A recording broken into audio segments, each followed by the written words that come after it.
Welcome back to the Relius Reviews. Today's review is focused on 2022 movie entitled A Day to Die. And the official synopsis of A Day to Die is: after killing a drug syndicate member while protecting a parolee, Connor Connolly has one day to pay $2 million in reparations he doesn't have to Tyrone Pettis.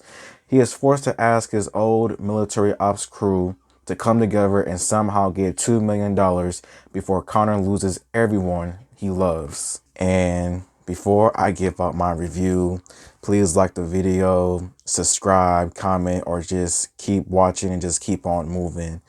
So here we go. When it comes to the performances of this movie, I felt like most of the performances that was done by all of the actors and actresses, it was okay.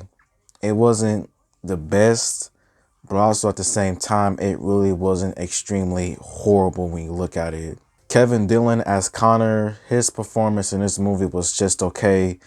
Wasn't anything extremely special. When it comes to Bruce Willis's, the GOAT's performance in this movie, his performance was honestly quite disappointing. Like, he tries a little bit when it comes to some of the scenes, but for a good majority of it, he really doesn't care. He doesn't try his hardest at all. I would say my favorite person out of the entire movie would probably have to be Leon's performance. I felt like he gave out the best performance out of the entire movie, in my opinion. But the performances, though, from everyone was just okay.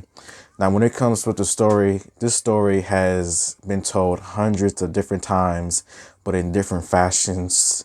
And honestly, this story was a little bit all over the place, quite honestly. There was a few different moments here and there that was good, that was crazy to me, with the crazy shootouts, people becoming t-shirts. You do have a few different surprising revelations, surprising plot twists in there, but nothing really that extremely shocking or just that'd be like, oh, like, really? Like, oh, I didn't see that coming. Like, honestly, the story was just all right, if you can really say that. This movie definitely does have a lot of just gruesome violence in here, some crazy action scenes as well. Like I've mentioned, people becoming t-shirts in the process, shot up, blown up. Like, the action and the violence when it comes with this movie is pretty good. And there was honestly a lot of just WTF moments in this movie as well. Like, I'm not going to say what scene exactly, but if you watch this movie, there is going to be a scene that pops up really quickly of two mugshots with fake names.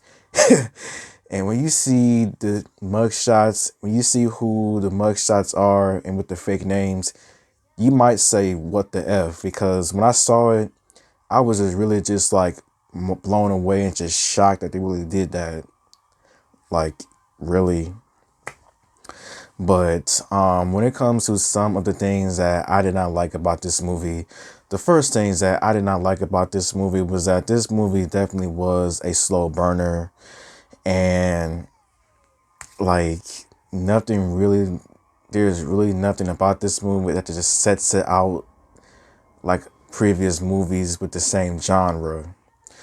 Another thing that I did not like about this movie was that there was certain undertones when it came with this movie that just caught me off guard and everything else. And I did not like it.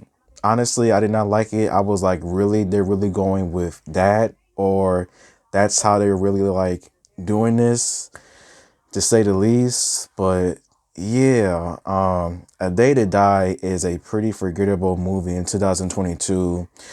Another Bruce Willis movie, disappointing to say the least. Like, this might be one of the worst movies that I've seen of this year, if I'm being honest.